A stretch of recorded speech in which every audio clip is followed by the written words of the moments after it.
तान्या मित्तल पहुंची प्रेमानंद महाराज जी के पास, वो भी वृंदावन। आपको बता दें, तान्या मित्तल अपनी फैमिली के साथ प्रेमानंद महाराज जी के पास पहुंची है। बिग बॉस के घर से बाहर आने के बाद तान्या मित्तल के हर एक जगह चर्चे ही चल रहे हैं। तान्या मित्तल वृंदावन गई थी और उसी बीच में उन्होंने प्रेमानंद जी से भी मुलाकात की। तान्या मित्तल की सोशल मीडिया पे कुछ फोटो और वीडियो जो है इस समय वायरल हो रही है। प्रेमानंद जी से मिलना सचमुच एक किस्मत होती है और जिसके किस्मत में होता है वही वो उनसे मिल सकते हैं।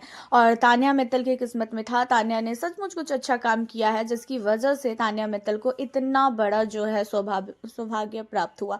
हालांकि अब आप लोगों को बता दें कि यहाँ पे तान्या मित्तल जब प्रेमानंद महाराज जी के पास गई तो तान्या मित्तल ने अपनी सारी बातों को बताया कि उन्हें लोग, जो दुनिया है वो किस तरीके से प्रेरित करती है, किस तरीके से उनको लेके निगेटिव सोचती है।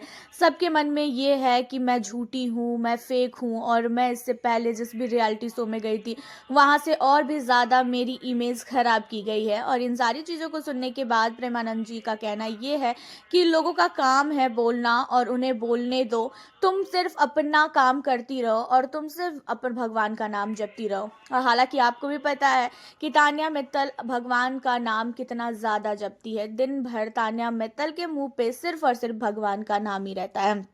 हालांकि यहाँ पे प्रेमानंद जी से मिलने के बाद तान्या मित्तल ने बहुत सारे निजी सवाल भी प्रेमानंद जी से किया है। तान्या मित्तल की अपनी ज़िंदगी के बारे में, निजी ज़िंदगी के बारे में, आने वाले समय में उनके साथ क्या होगा, और ख़ासकर उनके ऊपर जितने भी आरोप वगैरह लगे हैं उन सारी चीज़ों को लेके प्रेमानंद महाराज जी ने यहाँ पे तान्या मित्तल को बहुत सारी चीज़ें बताई है। हालांकि बात रही तान्या की, तो तान्या के साथ क्या क्या हुआ है बिग बॉस के घर में और बिग बॉस के घर से बाहर आने के बाद, ये सारी चीज़ें हम लोगों के सामने हैं। हम लोगों ने सब कुछ देखा है, सब कुछ हमें पता है कि तान्या को कितना ज़्यादा सताया जा रहा था। हालांकि तान्या मित्तल को इन सारी चीज़ों को लेके अब इस समय बिल्कुल भी फ़र्क नहीं पड़ रहा है। और फ़र्क ना पड़ने का मेन रीज़न ये है क्योंकि तान्या ने बिल्कुल भी झूठ नहीं बोला था। जो उसके पास है उसने उन्हीं सारी चीज़ों को लेके बात किया था। सबको ये लग रहा था कि तान्या फेंक रही है, किचन में उसके लिफ्ट नहीं है और किचन के ड्रॉअर में लिफ्ट नहीं है, और वो सारी चीज़ें तान्या मित्तल ने दिखाई।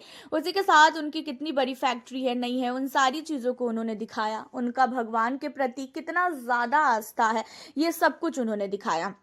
बिग बॉस के घर से निकलने के बाद तान्या मित्तल ने पहले अपने सूट वगैरह को कंप्लीट किया एंड उसके बाद वो सीधा वृंदावन पहुंच गई। तान्या मित्तल अपने घर बाद में गई, पहले वो वृंदावन गई। तो अब आप खुद ही सोच सकते हो कि तान्या मित्तल का भगवान के प्रति कितना ज़्यादा लगाव है। मतलब अपनी फैमिली से मिलने से पहले उन्होंने सोचा कि पहले वो भगवान से मिले।